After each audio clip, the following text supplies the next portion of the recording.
بسم اللہ الرحمن الرحیم. الجمعہ. نام. آیت 9 کے فقرے اذا نودی للصلاۃ من یوم الجمعہ سے ماخوذ ہے.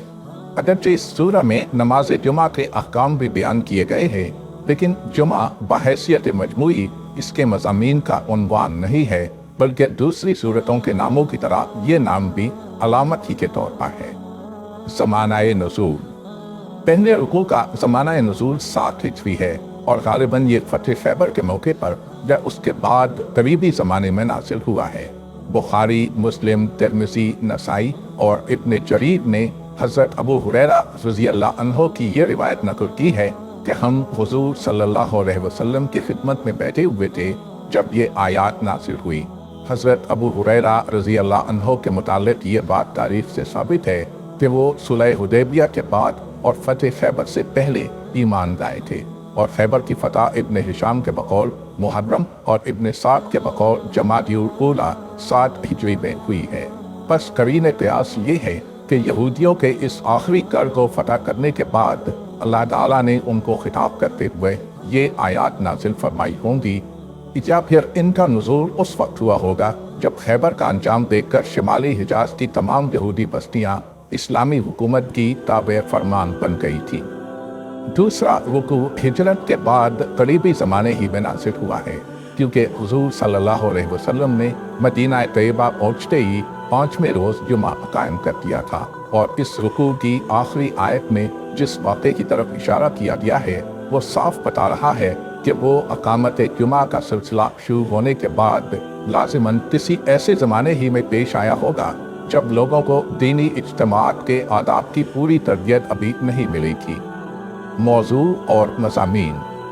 جیسا کہ اوپر ہم بیان کر چکے ہیں، اس سورہ کے 2 رکوع 2 الگ زبانوں میں نازل ہوئے ہیں، اسی لیے دونوں کے موضوع الگ ہیں اور مخاطب بھی الگ. اگرچہ ان کے درمیان ایک نوع کی مناسبت ہے جس کی بنا پر انہیں ایک سورہ میں جمع کیا گیا ہے، لیکن مناسبت سمجھنے سے پہلے ہمیں دونوں کے موضوعات کو الگ الگ سمجھ لینا چاہیے.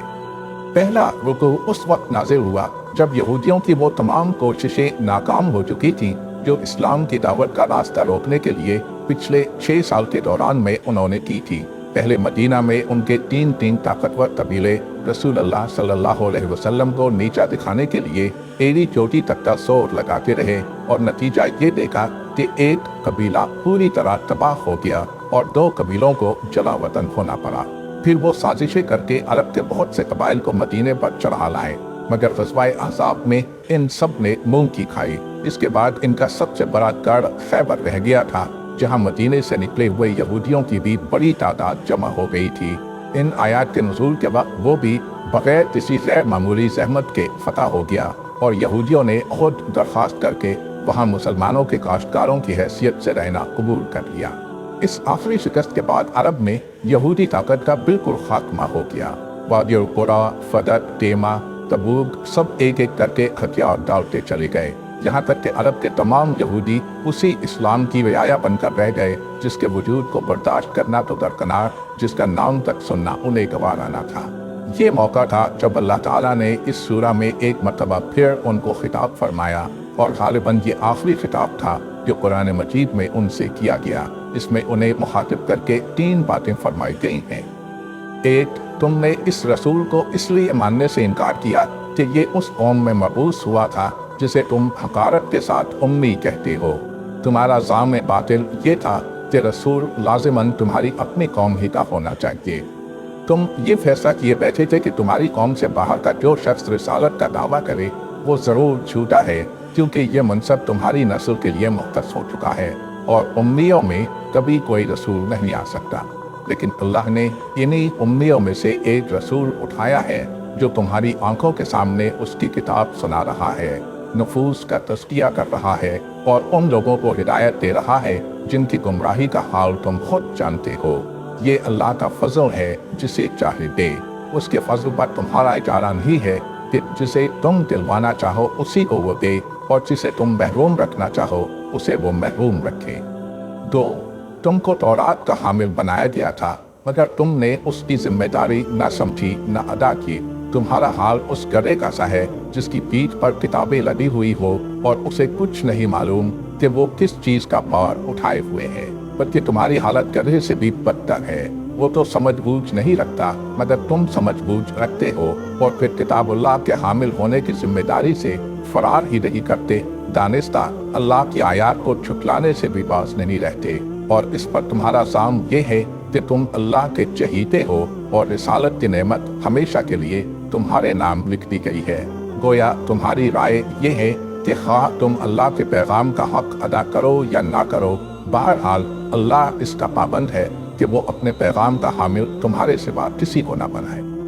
3، تم اگر واقعی اللہ کے چہیتے ہوتے اور تمہیں اگر یقین ہوتا کہ اس کے ہاں تمہارے لیے بڑی عزت اور قدر و منزلت کا مقام محفوظ ہے، تو تمہیں موت کا ایسا خوف نہ ہوتا کہ ذلت کی زندگی قبول ہے مگر موت کسی طرح قبول نہیں۔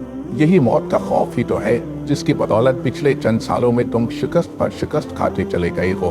تمہاری یہ حالت آپ ہی اس بات کی دلیل ہے کہ اپنے کرتوتوں سے تم خود واقف ہو، اور تمہارا ضمیر خود جانتا ہے کہ ان کرتوتوں کے ساتھ مرو گے تو اللہ کے ہاں اس سے زیادہ ذلیل و خوار ہوگے جتنے دنیا میں ہو رہے ہو۔ یہ ہے پہلے رکوع کا مضمون۔ اس کے بعد دوسرا رکوع جو کئی سال پہلے نازل ہوا تھا، اس سورہ میں لا کر اس لیے شامل کیا گیا ہے کہ اللہ تعالیٰ نے یہودیوں کے سبت کے مقابلے میں مسلمانوں کو جمعہ عطا فرمایا ہے، اور اللہ تعالیٰ مسلمانوں کو متنبہ فرمانا چاہتا ہے کہ وہ اپنے جمعہ کے ساتھ وہ معاملہ نہ کرے جو یہودیوں نے سبت کے ساتھ کیا تھا۔ یہ رکوع اس وقت نازل ہوا تھا جب مدینے میں ایک روز عین نماز جمعہ کے بعد ایک تجارتی قافلہ آیا، اور اس کے ڈھول تاشوں کی آواز سن کر 12 آدمیوں کے سوا تمام حاضرین مسجد نبوی سے قافلے کی طرف دوڑ گئے، حالانکہ اس وقت رسول اللہ صلی اللہ علیہ وسلم خطبہ ارشاد فرما رہے تھے۔ اس پر یہ حکم دیا گیا کہ جمعے کی اذان ہونے کے بعد ہر قسم کی خرید و فروخت اور ہر دوسری مصروفیت حرام ہے۔ اہل ایمان کا کام یہ ہے کہ اس وقت سب کام چھوڑ چھاڑ کر اللہ کے ذکر کی طرف دوڑیں، البتہ جب نماز ختم ہو جائے تو انہیں حق ہے کہ اپنے کاروبار چلانے کے لیے زمین میں پھیل جائیں۔ احکام جمعہ کے بارے میں یہ رکوع ایک مستقل صورت بھی بنایا جا سکتا تھا اور کسی دوسری سورہ میں بھی شامل کیا جا سکتا تھا، لیکن ایسا کرنے کے بجائے خاص طور پر اسے یہاں ان آیات کے ساتھ لا کر ملایا گیا جن میں یہودیوں کو ان کے انجام بد کے اسباب پر متنبہ کیا گیا ہے۔ اس کی حکمت ہمارے نزدیک وہی ہے جو اوپر ہم نے بیان